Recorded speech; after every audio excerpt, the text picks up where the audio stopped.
Yes, only to sustainable development.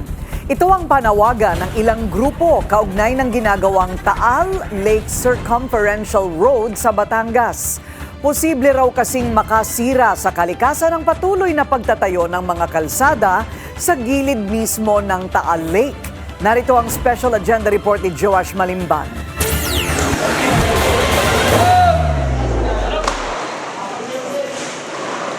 Araw ng pag-aani ng bangus at tilapia ngayong araw sa Talisay, Batangas. Banye-banyerang isda ang kinakarga mula sa mga fish cage papunta sa bagsakan bago tuluyang dalhin sa mga palengke. Para sa maraming mga residenteng nakatira sa paligid ng lawa ng Taal, isda ang nagsisilbing dugo na bumubuhay sa kanilang mga komunidad. Family po din po kami naging isda din dito. Tsaka iba-ibang barangay. Sakop ng Talisay. So usually sa pangingisda, ano yung mga isda na nakukuha nyo dito sa Talisay? Mga tilapia at saka bangus. Minsan mga kanduli din po. Para sa mga small-time fishermen sa Taal Lake tulad ni Christian, sapat na ang 3,000 pesos sa month na kita sa pangingisda. Rumaraket din daw kasi siya bilang bangkero at tour guide sa mga nais pumasyal sa paligid ng Volcanic Island. Kaya malaking dagok aniya sa paghahanap buhay tuwing may mga insidenteng sumisira sa imahe at natural na kalagayan ng lawa. Kabilang na dyan ang pag-aalboroto ng bulkan, ang kontrobersya sa missing sabongeros, algal blooms, at ang problema raw sa basura na nagdudulot ng pagbaba ng water quality ng Taal Lake. Dahil kasi maraming namamatay na isda pagka maraming galat sa tabing dagat. Kaya kailangan nililinis para maluwag yung isda. Tsaka hindi nakakakain na madudumi. Pero may isa pang problemang kinahaharap ang Taal Lake ecosystem na tila hindi masyadong napapansin at napag-uusapan. Yan ang panganib na dala ng binubuong Taal Lake Circumferential Road o TLCR. Ang mahigit isang dekada ng in the making na kalsada na sinimulan pa ang pagpaplano sa administrasyong Noynoy Aquino. Dala nito ang pangako ng mas mabilis na transportasyon at mas maunlad na ekonomiya. 6 billion pesos ang initial estimated budget para rito nang ipresenta ang plano noong 2013. Noong 2020, una nang nagbabala ang Philippine Society for Freshwater Science o PSFS kaugnay ng mga maaaring maidulot ng pagtatayo ng mga infrastruktura sa paligid ng lawa, partikular na ang TLCR. Ayon kay PSFS President at UST College of Science Dean Ray Don Papa, posibleng maapektuhan nito ang ecosystem at ang water quality ng lawa. Partikular na sa littoral zones nito o yung mga parte ng lawa na malapit sa pampang kung saan pinakamayaman ang biodiversity. Sa bahagi ring ito ng lawa nagsisimula ang buhay ng maraming wildlife tulad na lang ng endemic species na Lake Taal Sea Snake at freshwater sardines ng Taal na tawilis. So alam namin na kapag yung construction ay nilagay mo ng sobrang lapit dun sa existing shoreline or yung mismong tatama na dun sa tubig, ma-affect yung littoral zone ng lake, magkakaroon yun ng negative impacts dun sa littoral zones, ma-alter yung conditions, yung environmental conditions dun sa area.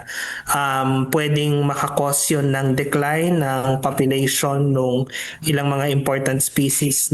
Aabot sa mahigit 100 kilometro ang haba ng nasabing kalsada na babagtas sa 12 bayan ng Batangas sa paligid ng Taal Lake. Ayon sa pinakahuling pagtatala ng Department of Environment and Natural Resources, tapos na ang halos kalahati ng proyekto, habang hinihintay pa ang final realignment proposal ng ilang bahagi ng kalsada mula sa Department of Public Works and Highways. Ayon sa DPWH Transparency Portal, mayroong mahigit 40 existing contracts para sa construction ng TLCR sa ngayon. Kabilang dyan ang mga kontrata para sa mga kalsada, mga tulay at flood control. Binisita ng Billionaire News Channel ang ilan sa completed at ongoing projects. Bagaman may mga babala ng posibleng epekto nito sa kalikasan, tuloy-tuloy pa rin ang pagtatambak ng mga bato sa gilid ng lawa. Patse-patse rin ang completed portions ng kalsada, tulad na lang ng naabutan namin sa lungsod ng Tanawan. Nandito tayo ngayon sa isang bahagi ng ginagawang Taal Lake Circumferential Road dito sa may Tanawan City. Kung makikita ninyo, mahangin. Dahil yung kahabaan ng kalsada na ito, bumabagtas doon mismo sa gilid ng lawa ng Taal. At magaman ilang daang metro pa lang yung portion na ito, marami na mga motorista yung gumagamit ng kalsada para makatawid doon sa iba-ibang mga barangay dito sa may Tanawan. Ayon sa pag-aaral ng grupo ni Nadine Papa noong 2021 hanggang 2022, unti-unti nang lumalaki ang ecological changes sa lawa ng Taal. Sa kanilang pag-aaral, natuklasan nila na hindi volcanic eruption o ano pamang natural factors ang pinaka-nakaaapekto sa mga pagbabagong ito, kundi mismong mga aktibidad ng tao. Hindi lang din daw endemic species tulad ng tawilis ang maaapektuhan sakali magtuloy-tuloy pa ang construction sa paligid ng lawa. Damay rin ang mga isdang bangus at tilapia na produkto ng aquaculture o yung mga inaani mula sa fish cages kapag bumaba ang kalidad ng tubig ng Taal Lake. Ang kasunod niyan, mas dadami yung foot traffic, mas dadami yung tao na pwedeng may access dun sa area na yon.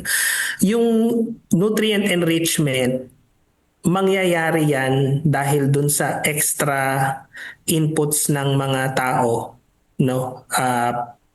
ng organic load, no, papunta dun sa lawa. Sa pinakahuling pahayag ng DENR noong June 16, pinanindigan nito na dumaan sa required environmental and protected review processes ang proyekto. Mayroon din daw itong sapat na approvals, kabilang na ang Protected Area Management Board Clearance at Environmental Compliance Certificate o ECC noong 2018 at 2019.